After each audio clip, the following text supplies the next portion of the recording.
At the same time, as I just referenced, there has been brand new information out of those leaked documents that the Washington Post has only now come around to telling us. Really interesting, isn't that, Krystal?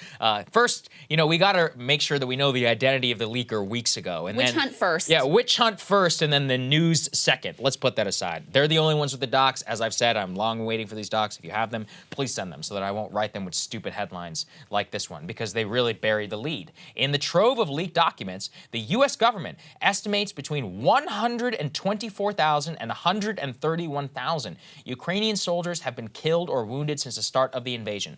That is 5 times what Kyiv has publicly disclosed. I'm not saying, look, in this particular case, I understand why Kyiv lied to the world. I probably would too, if I suffer devastating losses, and you don't necessarily, of course, want the enemy to know how badly you're doing. Russia also has suffered tens of thousands of hundreds of thousands, possibly, of casualties. Nobody knows what the actual figure is. But what do we learn from that?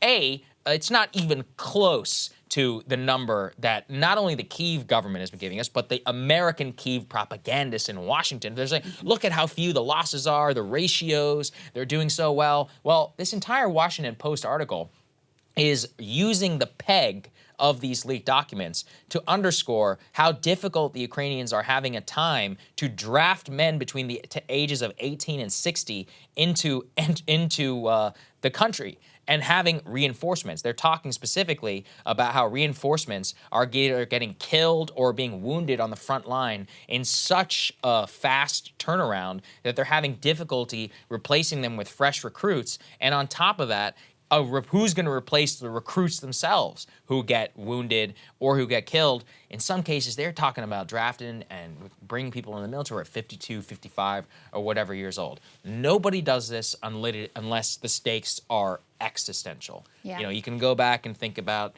the Virginia, the last stand of the Confederate Army, and when there, anybody who was basically an able-bodied man, I think the age was 15 to 65 or whatever, was thrown into the military. Yeah, it was crazy. But World War I, very similar. I've actually personally visited the grave sites of 15, 16-year-olds who were killed in the British Army in France. The point is that, whenever things get really existential, that's whenever you see anyone, the very young and the very old, begin to fight and die in the conflict. And it also does show you and really raises questions around the spring offensive. Now, I think we've all learned enough lessons about predicting how the spring offensive can go.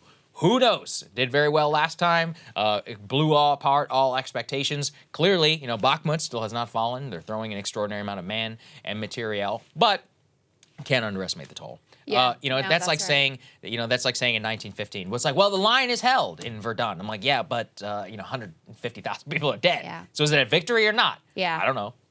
There were some extraordinary details in this report. We previously talked about how Russia had just passed a new law to make it more difficult to avoid the draft there with these e-draft notices that, you're assumed to have been served with your draft notice and you're barred from leaving the country. And if you don't show up, then you're subject to all sorts of, you can't take out a loan, you basically can't do any banking, your life is sort of shut down if you don't report to a draft office.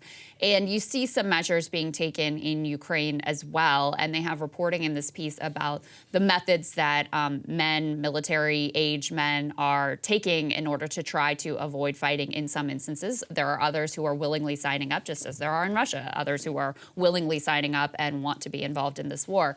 So they said that previously officials could only deliver draft papers to people's homes. Some avoided the notices by staying at different addresses than where they are officially registered. New rules have widened the scope of places where men can be stopped and questioned about their draft status.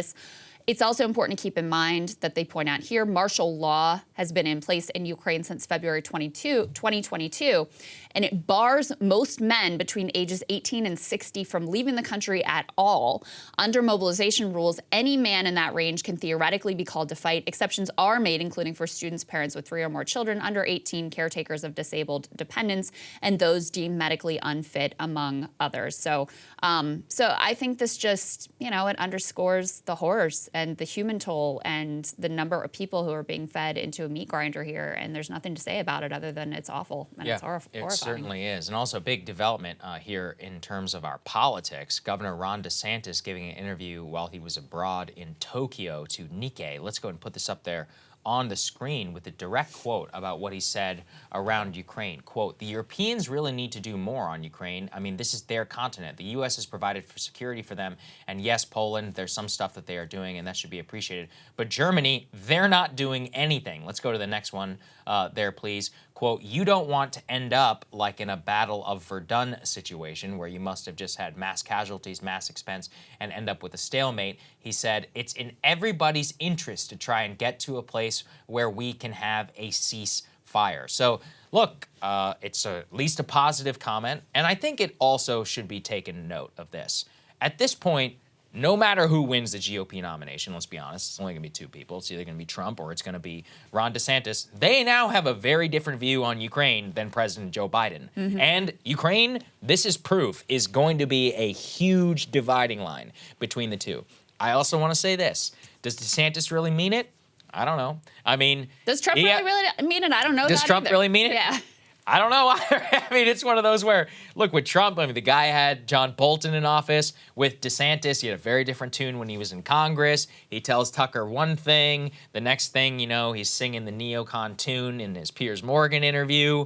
Where is he? You know, is he going to answer more to his billionaire donor buddies who were super pissed at him for his previous comments on Ukraine?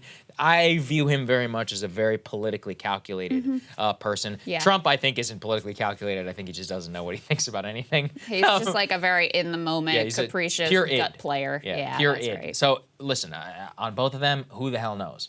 But on rhetoric alone, and we have no idea on substance until we can judge it on its face, it will be a dividing line in 2024. Yeah. And I think that's important. I think it's important for people to get a choice. Yeah, I think that's right. Yeah. And I mean, the question is always like, how much is foreign policy going to factor into people's votes?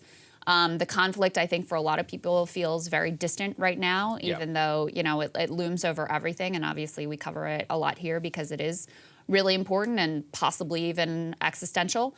But I think the other thing you can see from these comments is it won't be as much of a dividing line in the Republican primary as it might have been.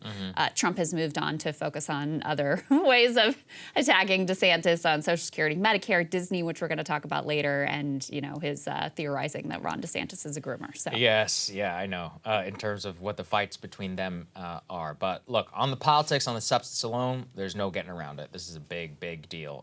How it will actually manifest, who the hell knows? Yep. Hey guys, ready or not, 2024 is fully upon us now, and Saagar and I have been brainstorming ways that we can really up our game for this critical election. Yeah, we rely on our premium subs to expand our coverage, to add staff, to upgrade the studio. We just want to give you the best independent coverage of this election, which is possible. So if you can help us out, become a premium subscriber today, breakingpoints.com, or the link is down here in the description video. It really means the world to us, and if you like what we're all about, this is the best possible way to keep us 100% independent, working only for you.